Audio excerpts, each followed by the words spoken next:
Good evening once again. Welcome to another episode of FCM Live presents TFCC Profiles. I'm your host, Jerry Caingcoy, TFCC founder.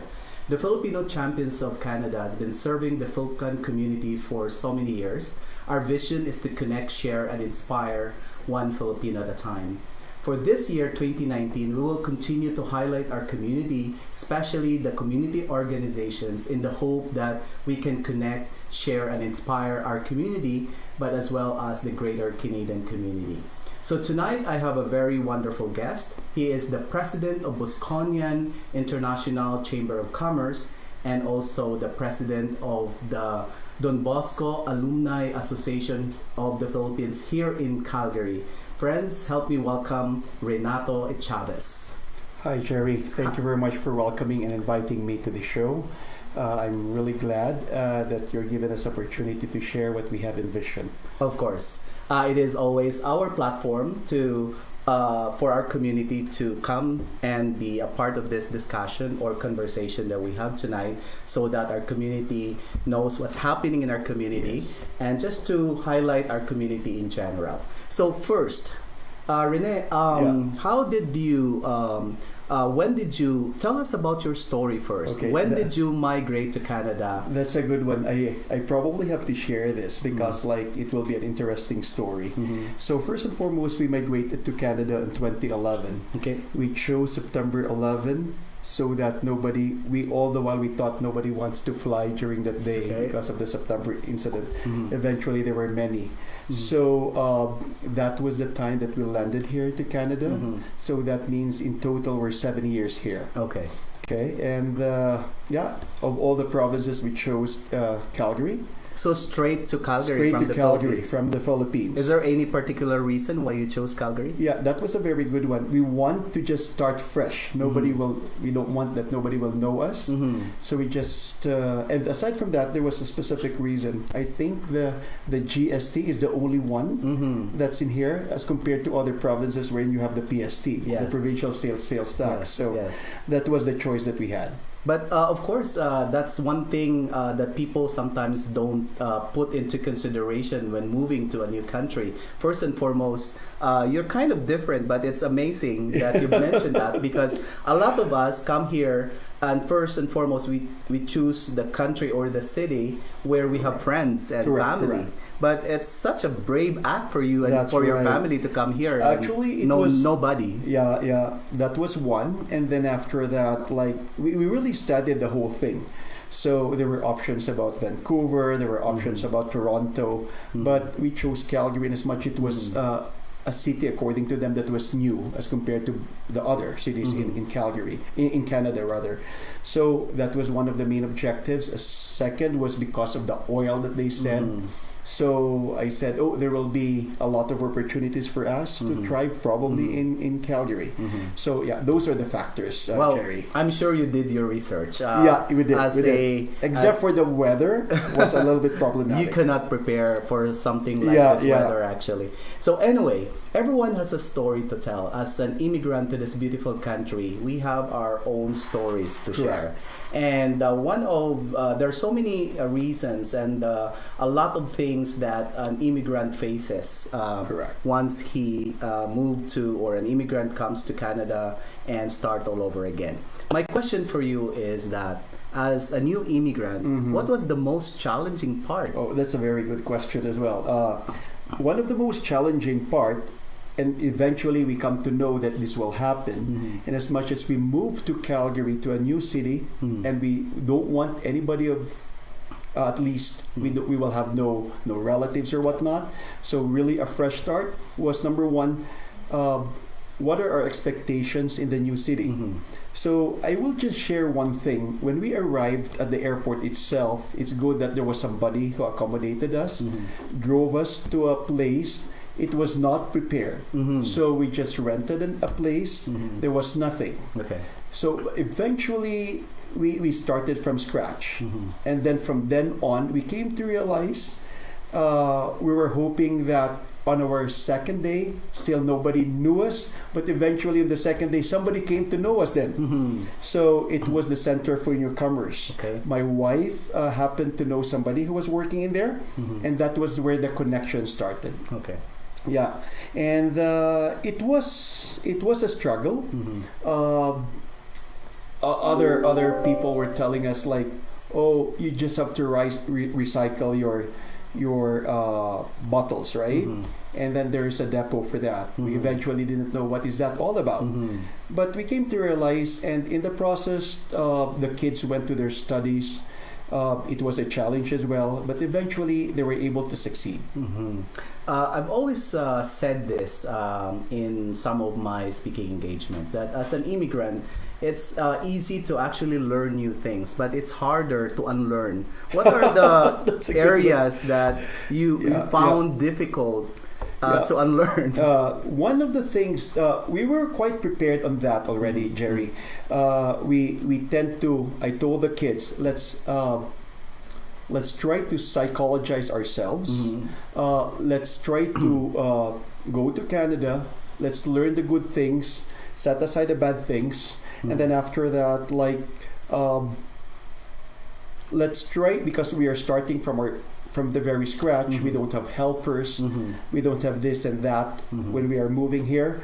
Eventually, we were able to adapt. Okay, so that means like even up to now. Sorry for that. Even up to now, like, you have to learn to do the household works yourselves as well as the kids. I think that's for me also the hardest part. You know, coming from the Philippines, you don't have to be rich to have a house help, right? Correct. And there's just a lot of support around, right? Here you have to do it by yourself. And you have raised a very important point, actually. That's to a lot of us, we consider that really as one of the most challenging. But of course, behind these challenges, there's always important lessons that we learn. That's right. And for you, what do you think is the most important lesson you've learned? One of the main lessons I learned was to let go of the past, right, and to live with the present. So that means, like, with the current situation that we're having, what the kids were used to have before, they used to have a driver that drives them to school. Eventually, this time they just have to commute. That's right. And in the process, though, we came to realize that they really need somebody to drive them. So it turned out that I became a Calgarian driver, driving them back to school. But that is one of the main lessons I learned, that this is a new life. This is the life that we're having now, and we just have to make the most out of it, Jerry. Yeah, I think one of the traits that we can be proud of as Filipinos is that we're so adaptable, we're so flexible. In fact, I've said this many times, that as immigrants, especially we as Filipino Canadians, we have this ability to reinvent ourselves when necessary. That's right. And I've heard so many stories of people leaving the Philippines and coming here, start all over again, and doing something new that they have never done before. I think we have so many stories about that. You know what, Jerry? That's the reason why I took advantage, as much as I given this privilege that you invited to me. My wife especially, we were a couple, definitely. We were featured in this book, Couples in Business. We were into the export business, and eventually this is the normal question that they're having. You're into export, why move to a new place, right?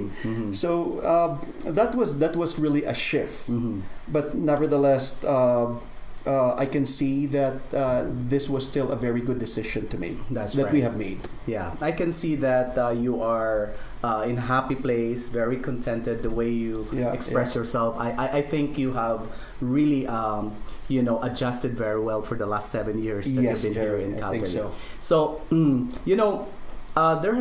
there is always this issue.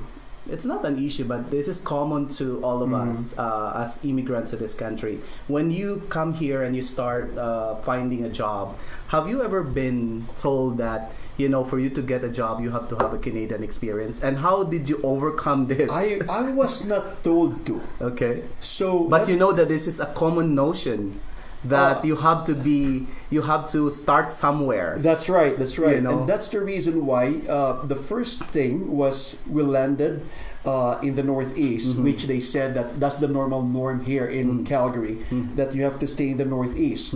And I think I really appreciate the place from the very start because like everything was accessible. And then I was able to befriend somebody, and then he started telling me, "Hey, Kuya, you have to start working." And I was just like 1 week here in Calgary. I said, "Okay, but I don't have any Canadian experience because they said I need to." The first day I landed here, I said, "Oh, it's very hard for you. It's tough one to have a job."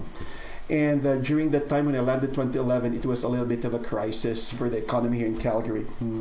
So, but one good thing is remember the lesson that I learned, like we have to forget the past and start to live in the present. So to be able to be having a Canadian experience, the easiest way, and my friend said, "Okay, you just have to wear your long sleeve and then come and follow me." I said, "Okay, where am I supposed to go then?" You know what, this is something that I have to be proud of. I was working in a restaurant for the from the start, but it did not took me long. I shifted to a new job, and this shift of a new job was when I was telling my daughter, "Oh, most of them are working here, so I presume that you should be working as well." And I said, "Okay, there is a job fair." I think it was in Stampede for the youth. Okay. And when I called her, I said, "I'm not available." "Okay, if you're not available, then what will I do then?" Said, "Why don't you go and ask a job for me?" I said, "Okay." So I went there.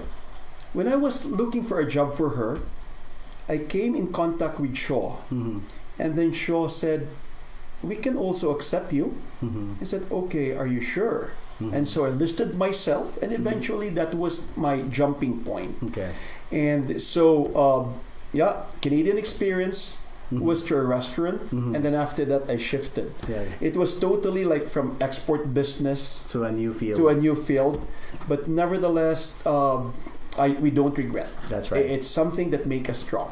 All right. So thanks for sharing that story of yours. And I know that our audience is also equally interested to know where you're coming from. That's right. Let's dive into your organization as the president of the Alumni Association of Don Bosco here in Calgary, and as the international president of the Bosconian International Chamber of Commerce.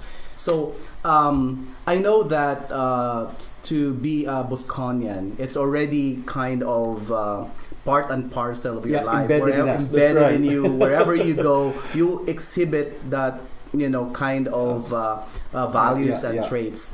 And for those who are watching us right now, what is your organization all about? Okay. What are the things that you as an organization bring into the community or to the members? Yeah, thank you for that opportunity, Jerry. Eventually, before leaving the Philippines, I was connected with the Rotary International as president of the Rotary Club of Metro Mandaue. And we do a lot of, a lot of civic works. Okay. So I think that was it was embedded in me already. When I moved here, and I was in the Northeast then in Calgary, somebody saw me, and this is Donald Bill Bernardo. And eventually in the process, we started communicating and then thinking of why can't we set up an association wherein Bosconians will be able to gather together.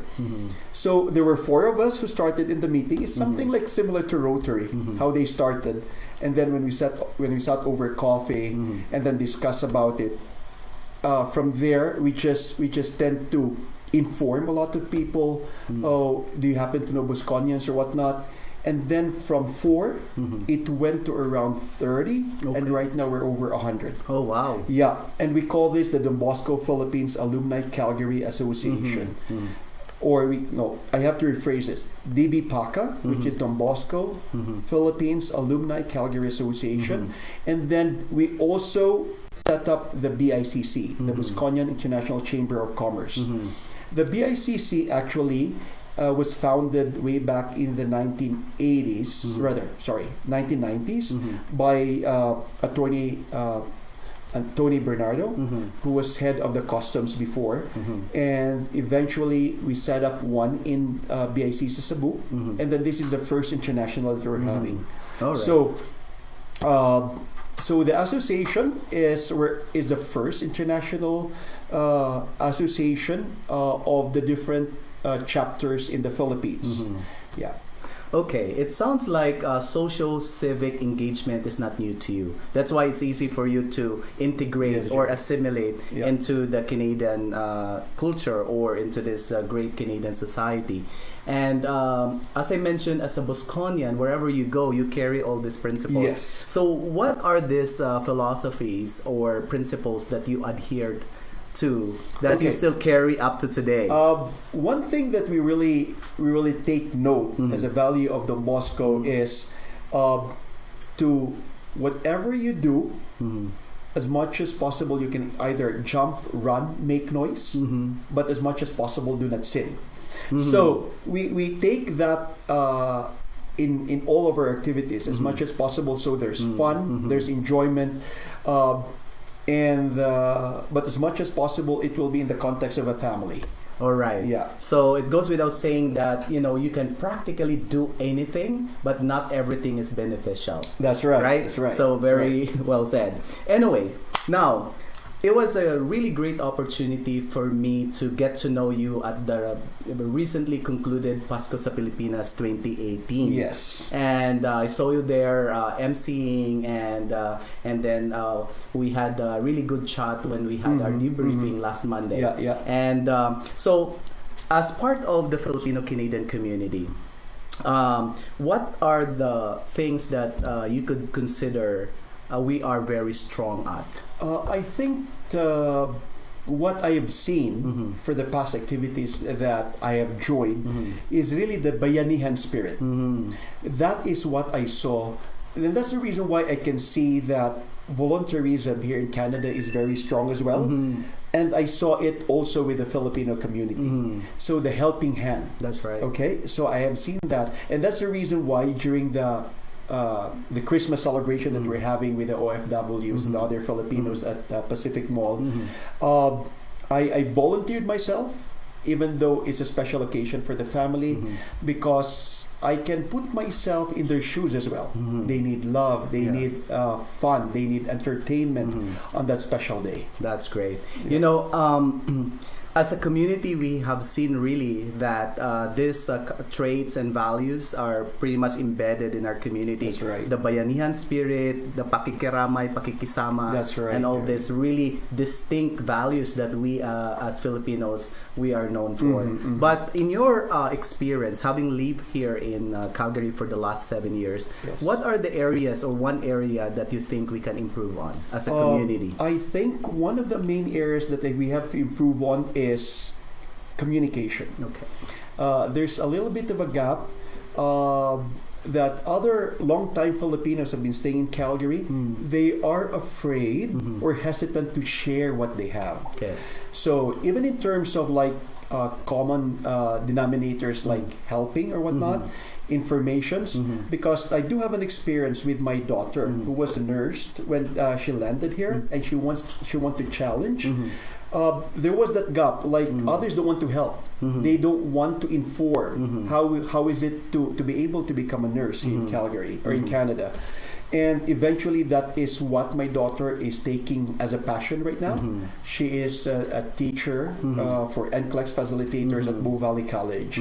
So that is one of the gap that we're having, and I'm happy that you are trying to unite them to your own capacity as a collaborator. You want people to collaborate so that at least in that aspect, then informations will be spread around. And this one is a very good channel as well. That's right. So we are more actually of connecting instead of uniting, because somehow, some way, it's still a question: can we really unite? It's really a challenge. Yes, it's really a challenge. There's still a lot lot of things that we have to really work hard for as a community. But this is a really good starting point where we can showcase the stories of people, share their not only their successes but also their challenges, and that somehow, some way, there are also people who are in a similar situation like them. That they are not alone. That we are all in this together. That's right. And as a community leader, how would you like to contribute to building our community? Definitely the Bosconians. I just would like to carry the Bosconians per se.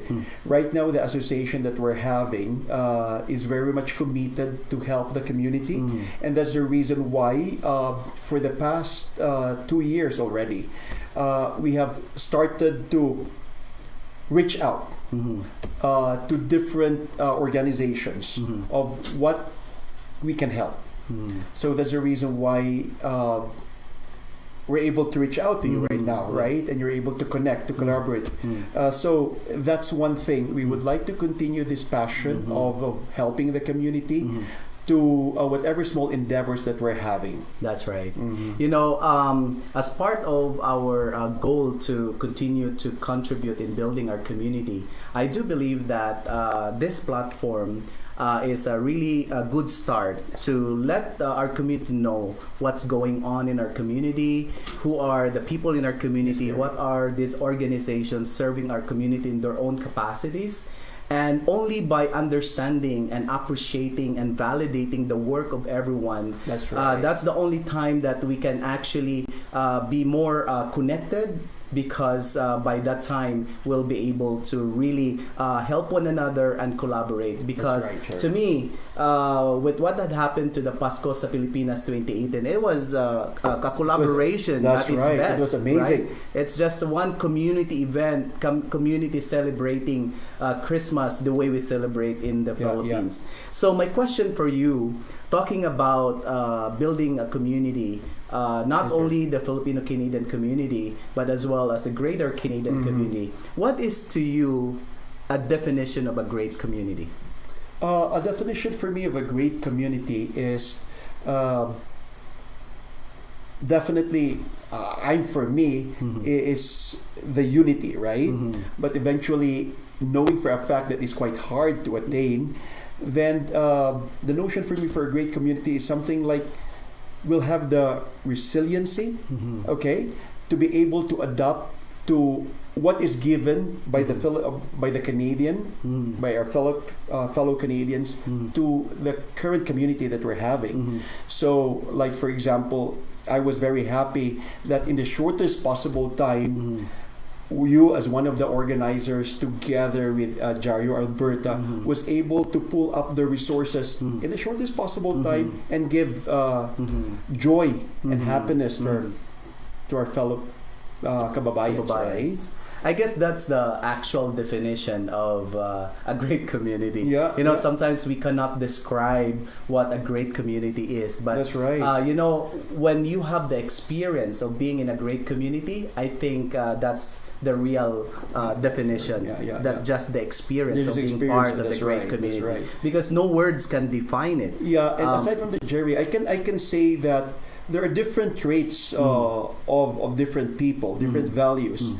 And sometimes one person might be an expert in this, another person might be an expert in this, but those small contributions that they can come out with and then put them collectively, you can just see how amazing the fruits of their labor will be. Yes, that's indeed the power of collaboration, pooling our resources together, our talents, our ideas, and work as one.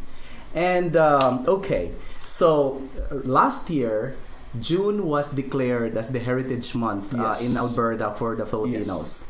And this year, we are all excited. A lot of our community organizations have their own programs and platforms in support of this Heritage Month for the Filipinos here in Alberta.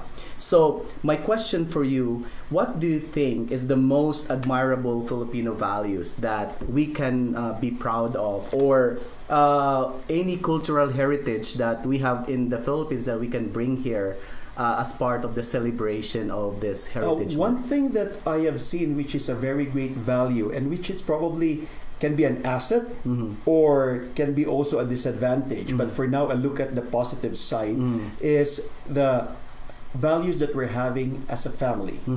Because like as what they said, the family is the core of any bigger community, basic right? unit The of basic society. unit of society. So within the Philippine context, and we are bringing it here to Calgary, to Canada, is the value of the family.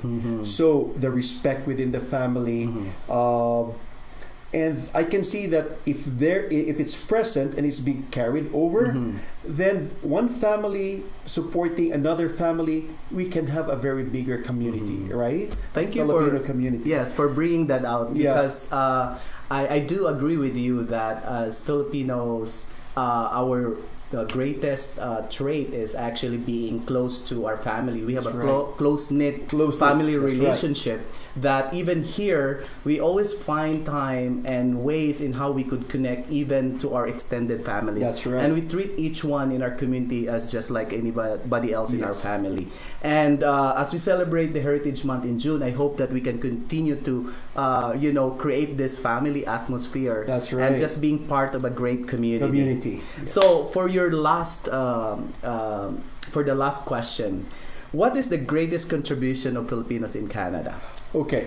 I'll just put it on my own experience, Yeah. because like on a macro level, I might not know. Within my family, the greatest contribution that my daughter were able to share was on the healthcare. Okay. Okay, like for example, my eldest is a registered nurse at the South Health Campus, which is one of the biggest hospital and the newest one in Calgary. And right now, I can see that most of the Filipinos are giving tender, loving care to whoever in Canada. right. That's the reason why most of the Canadians, when you talk about them, oh, you're a Filipino, you're good. Why? Because like their impression is when they go to hospitals, when they go to clinics, you will not miss a Filipino or a Filipina nurse, a healthcare aide, or a doctor per se. That's right. So I think one of the biggest contribution that the Filipinos were able to give to Canada, even in Calgary, are on the medical field. That's right. The first recorded Filipino immigrant here in Canada was in 1931. Is that And so? they were teachers Okay. and nurses and caregivers. And over the last 3 centuries or many years, we have seen really how our community has evolved into not only a community that is after the welfare of our fellow Filipinos back in our home country, as we are known to be a community or immigrant community where Yeah. we look back and send That's money right, back that's in the right, that's Philippines. right. But we have become an active contributor in building this great, beautiful country.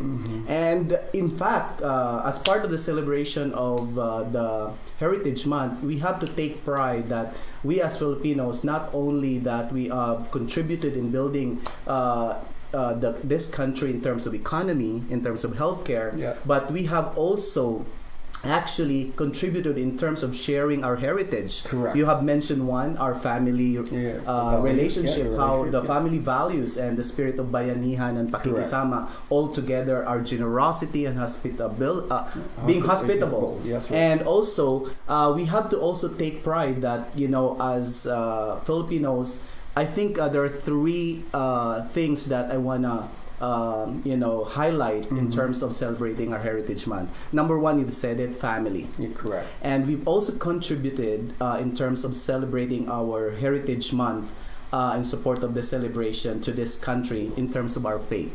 That's right. In terms of our faith, the Filipinos are very faith-filled people. That's right. They have such a very positive attitude. Yeah, yeah. And of course, we know how to be happy. The festivities. That's we right. celebrate in every occasion. And we have this celebration in our community. And in fact, we're one of the communities that has, events happening every week. That's right. And you've seen that yourself too. That's right. So anyway, for your last message to our Filipino Canadians here in Calgary for 2019, what is that? Okay. Hope if you don't mind, Jerry, I just would like to come out with one for general and then specifically for Don Bosco. So, sa mga kababayan ko, I just would like to impart to you if ever, don't be discouraged of what you're currently having in right now, your situation, because I think one of the values that we're having is resiliency as well. So right now, the economy that we're having in Calgary is not so good, but nevertheless, I know that the Filipinos here in Canada are survivors. So let's continue that kind of trait. Let's be able to adapt to different situations that is being offered to us. Let us not stick to one. Let's be open. Let's try to learn the culture that they're having, and especially get the good ones, not the bad ones. Okay? And my second message, Cherry, hope you don't mind, I just would like to take advantage to all the Bosconians here in Alberta, Canada. We will be celebrating the General Alumni Homecoming that we're having on January 26th, which is the last Saturday of January, because we'll be celebrating the anniversary of St. John Bosco. Okay, so see you then. That will be held at my residence, I presume, at 1037 Prestwick Circle. So we look forward to see you then. Okay. All right. Keep in touch. Thank you so much, Rene, for sharing your valuable time with us and for your great insights. I'm sure that we have so many people out there who is inspired and who knows your organization right now. Like a true Bosconian, you're always one of the works that those Don Bosco is really popular is on social works, and especially to the disadvantaged youth. So thank you for watching, and thank you, Rene, for your time. Thank you very much also, Jerry. Yeah, have a good night.